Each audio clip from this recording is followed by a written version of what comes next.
Welcome back, lazy gamers. Welcome back to Civ 7. This would have been Trung Trac's fifth part as Maya, but before anything else, I wanted to put out some points. At the end of every series, I usually do a short recap of what worked, what did not work, and maybe touch upon some stuff we dealt with in the game. I'm doing this recap here first up because this is the last video in this series. At some point when I was in the game, a Civ 7 patch was announced. I caught up with the patch notes later, and looks like some of these changes will impact this game and series. We will start a new series sometime soon enough. But let's cover what went well, went bad, and what to improve in this game. First, the good. The game is engaging. Events and things happen and did not seem to follow a set pattern like Civ 6.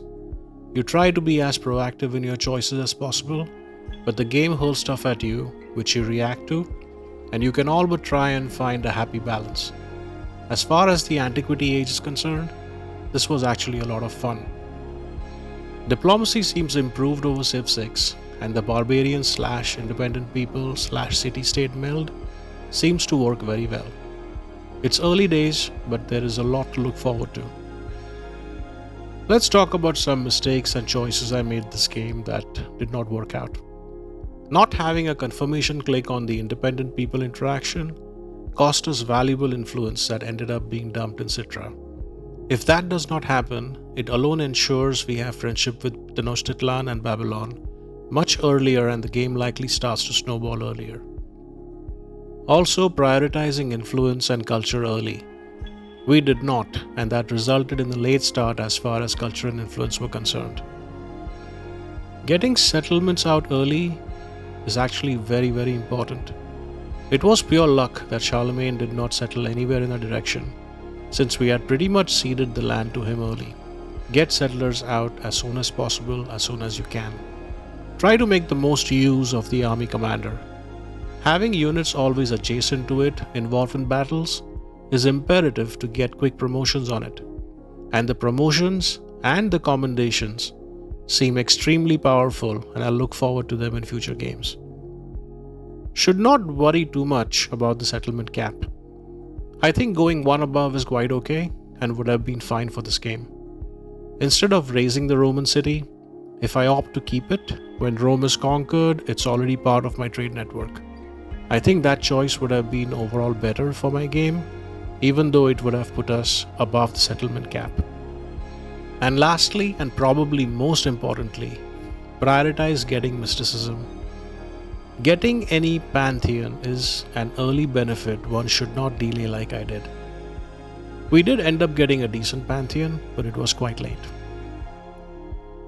At the end of the last video, I stopped right where I thought the age transition was upon us. I was wrong. This was simply a notification that the age transition is about to happen sometime in the future, and it was quite a ways away. Although I had started on this path, the science legacy was what we got to first. It was fairly easy to get to, and dare I say, we may have overshot getting there too. I thought I had the militaristic legacy in the bag, and I was wrong. Actually, if I make a few different choices in this game, I think I would have made it there too. Very similar story for culture and economy. I think we ended up one wonder short of making it on the culture side. I think for the economy, we needed merchants and such, and I'm not convinced that even if we focused on it, we would have got that legacy. Towards the end there, we built a lot of wonders. Here is a montage of them all.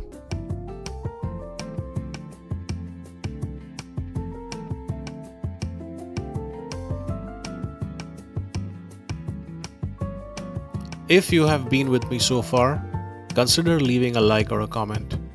If you want to see more content like this, or any Civ 6 playthroughs, or if you are a fan of Ara History Untold, subscribe to my channel for updates.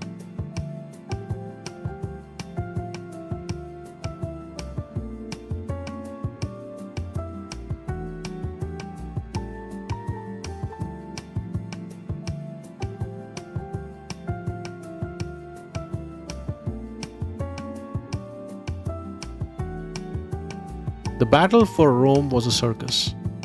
No tent and only clowns running around. Here is a quickish battle montage of all that went down. The AI was decent, it wasn't formidable, and it definitely made some tactical blunders. Overall, I would say the battle experiences in this game, in Civ 7, are definitely better than prior versions of Civ. But I think, yeah, still have room for improvement.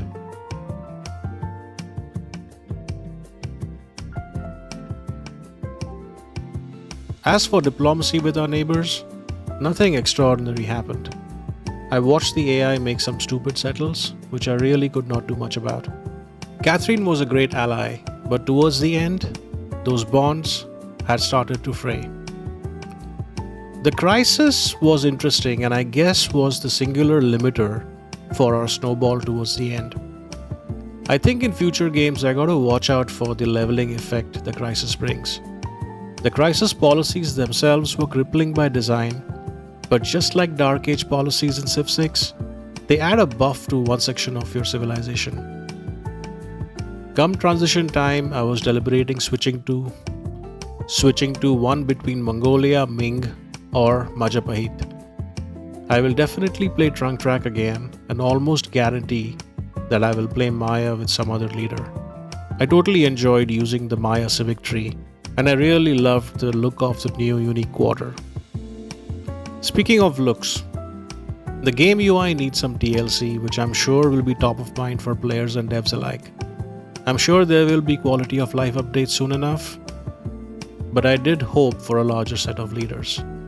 It doesn't quite feel like Civ when there is no Gandhi and no Genghis Khan in the game.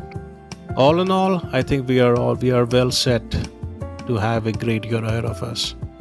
Thank you for watching and yeah, have fun with Civ 7.